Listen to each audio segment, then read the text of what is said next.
Lessons from history.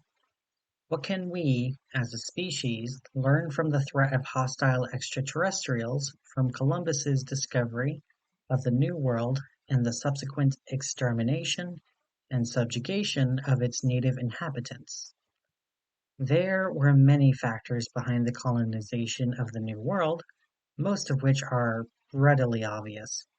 From those factors we can understand what allowed European powers to overtake Native American societies, and how we can prevent hostile extraterrestrials, henceforth referred to as an HE, from doing the same to the human race.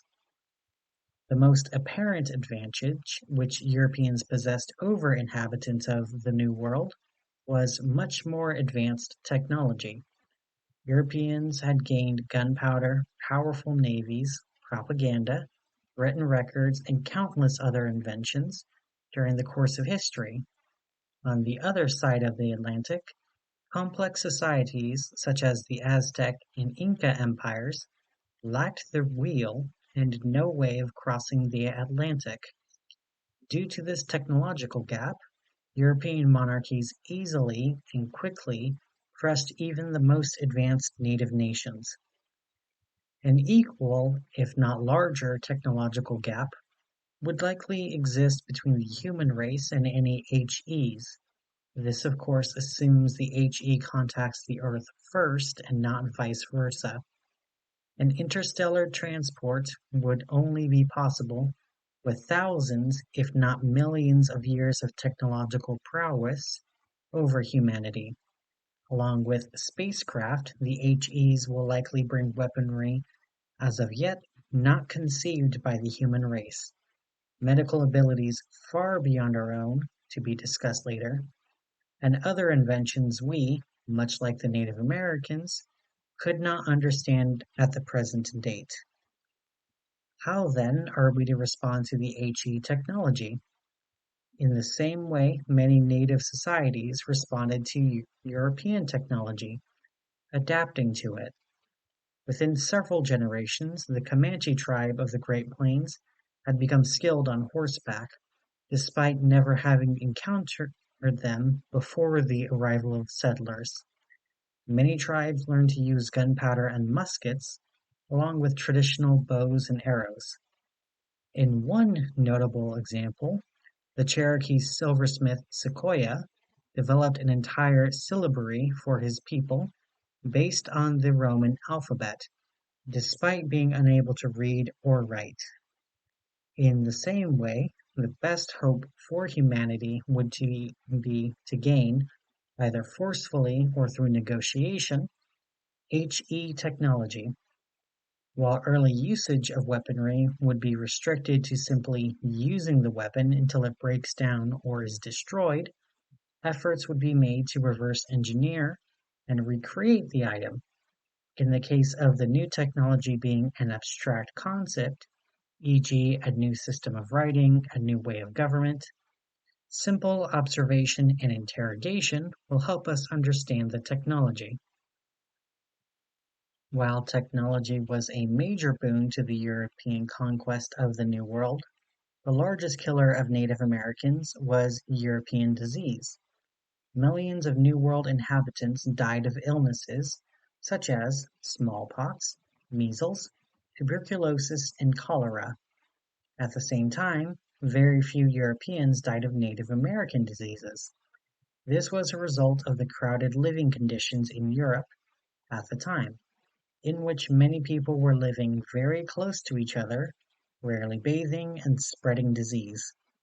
Over centuries, most living in cities developed genetic immunity to the diseases.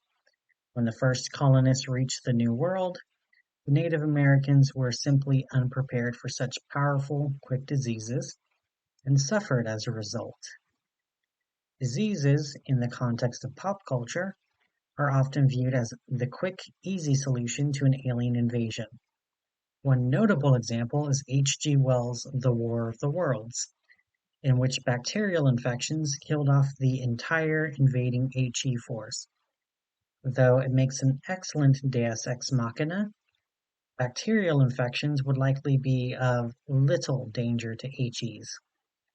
As it was previously mentioned, Europeans lived in much more dense, crowded cities than Native Americans, and it is just as likely that HEs would live in much more dense, crowded cities than human beings. This, coupled with several thousand to millions of extra years of development, would result in far more deadly diseases to which we would have no immunity. Even if the HEs exhibited a crippling weakness to human disease, the advanced medical technology in their possession would quickly solve the problem. All hope, however, would not be lost in such a scenario.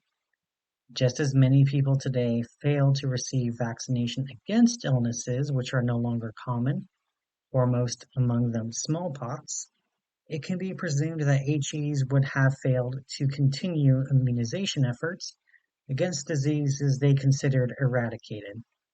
By recreating the disease, or at least introducing one very similar to it, a major outbreak could be triggered, much like a smallpox outbreak today. Sabotage of medical equipment and selective assassination of medical professionals would further progress of the disease. On a final note, in the event of contact with HEs, our species will likely be viewed as lesser, despite any attempts to prove otherwise. Evidence for such an idea is seen in the multitude of explanations given by religious and government officials to justify the extermination and enslavement of Native Americans. Among them, a lack of a soul, a need to be civilized, and that the conquest was God's will.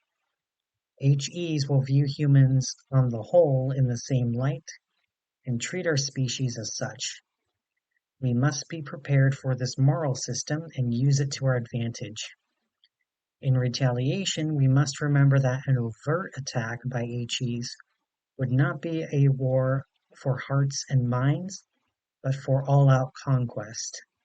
We must not make the mistakes made by the Aztecs, Inca, and countless others.